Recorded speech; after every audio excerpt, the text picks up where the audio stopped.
I think the leadership role goes back to that concept of 7 generations and that relationship between the past, present, and future. Because oftentimes our leaders are no longer just the older people, so to speak, the elders. The youth have something to say. We oftentimes don't listen to each other that much. So if you look at the 7 generation idea, those young kids who haven't been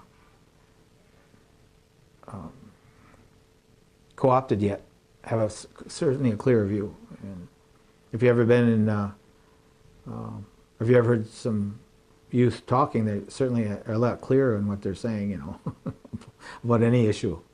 Doesn't get prejudiced by education or discipline or things like that.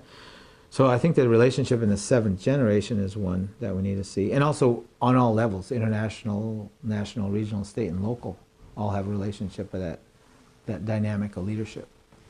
And oftentimes the focus on the international is that makes the larger impact, but yet the local impact is, I think, where you can find hope with the young people, with elder people, but the people that are working together, wherever that model might exist. We have one concept called skana in the language, and it's the simple definition is peace, but some of our members of the Haudenosaunee define it as that time of the day when the sun's just coming up and the time of the day when the sun's just going down.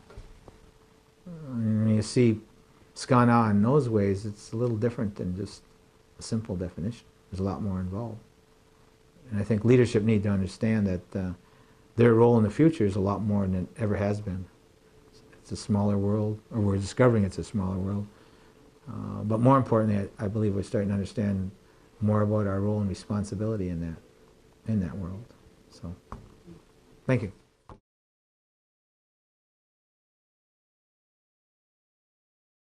For me, it's about my family. Okay, my family has been making maple syrup from the beginning of time. So when my father taught me, my brothers, my uncle, they were all involved in that, and it was a bigger family event. It was a bigger community event. When I was growing up, maple sugaring time, we always had people stopping, always. A cousin, an uncle, a friend. They'd go and they'd split wood, they'd haul sap, and then they'd eat and have a cup of coffee, and everybody sit around, and it was a sense of community. Now, you just get who you get right there, and it doesn't grow very much. I mean, you have someone coming in, it's a rarity. But that was a continual thing. But again now, back at that time, my father and my uncle, they'd spend 6 weeks out there, 7 weeks out there, 8 weeks out there. That's all they would do. And I can remember a time where my dad got mad because I couldn't be there every day. I said, Dad, I need to work. I can't just stop working. I got to go to work. But for him, the priority was maple syrup. So I was walking up the trail. Now our sugar bush is a mile back in the woods. So I was walking up the trail to go to the sugar bush. And here he come walking out. He was dragging a big load out. What's going on? I dumped it all. He said, they're all mad. Well, who's mad? All of them. Everybody's mad because you can't do this no more. They're all mad. So he was mad. So my dad used tobacco when he went to the sugar bush. He didn't use it all the time, but when he went to sugar bush, he used tobacco. He'd smoke tobacco and he'd use it in that manner. And he said they were all mad. So when I get older, when he tells me that they're all mad, all in spirits were mad at him because it wasn't going the way it should have been, and it must have been part of his anxiety and some of his frustration, because he couldn't keep up by himself. Teaching the little kids, people down at that early childhood center, going out making syrup. Programs that I used to work with, we did sugar bush. So other families, they start to realize that, hey, we can do this. We can do this, and go out and do it, and then enjoy doing it, you know, and coming out with a finished product. It's good.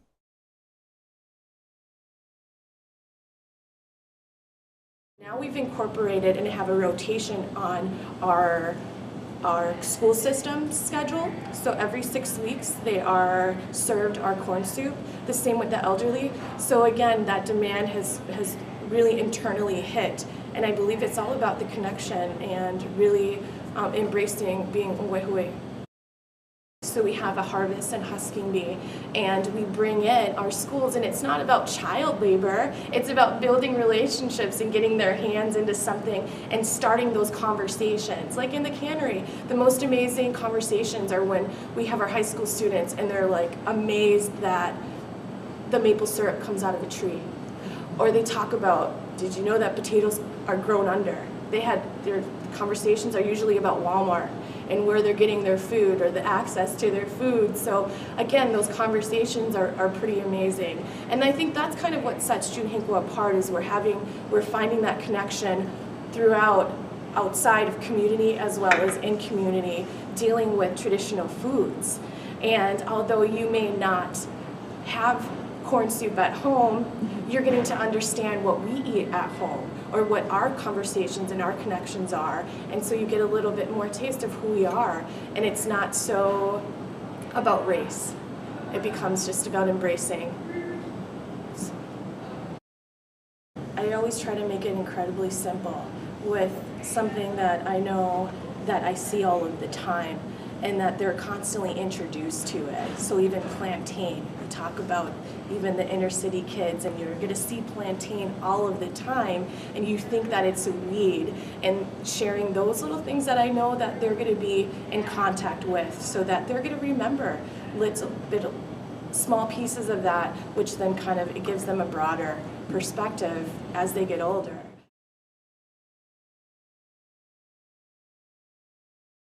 My grandmother, she was 93 years old. She left not too long ago.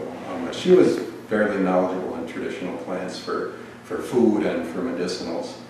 It was something that she learned from her grandparents, and I didn't learn nearly as much as I should have from her. It was kind of later in life that I really started to kind of ask more questions about it and see, what she knew. And she had kind of a peculiar way of teaching us. She would never point to a plant and tell us this is what this plant is. And she wasn't hardly going to the woods at all.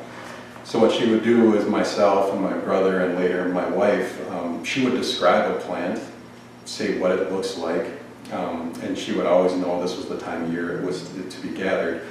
And she would describe the habitat. It grows in the river bottoms, it grows by the creeks, so you can find this on the side of the road. And then she would send us out, and we would have to bring a plant back that looked like it, and she would tell us if that was it or not. Excuse me. And if it wasn't, she would say, no, it's not it, and she would send us back out. But if it was the plant, that's when she would tell us, this is it, this is what we call it, this is how we use it. Sometimes it was a food, sometimes it was a medicinal. She was very strict about that. I see there's already a loss of traditional knowledge that we have. We're seeing that, like I mentioned with my grandmother, I wasn't able to, and I don't know that you ever truly capture everything somebody knows. I don't know if that actually happens when they leave. But not only are we losing that knowledge, but then we're also losing the environment where that knowledge exists. So you're losing even the ability to bring that knowledge back. So with some of the plants that she talked about that she just couldn't find anymore, that have completely disappeared, from her perspective, we've lost the ability to carry that on. It might exist somewhere in a book, I'm sure it does. I'm sure there's samples in herbariums, and then there might be something written down and attested that this is how it used to be called the Winnebagos use this plant. But you also lose that connection when it's a real person explaining what it is, and more of a traditional teaching of how it goes.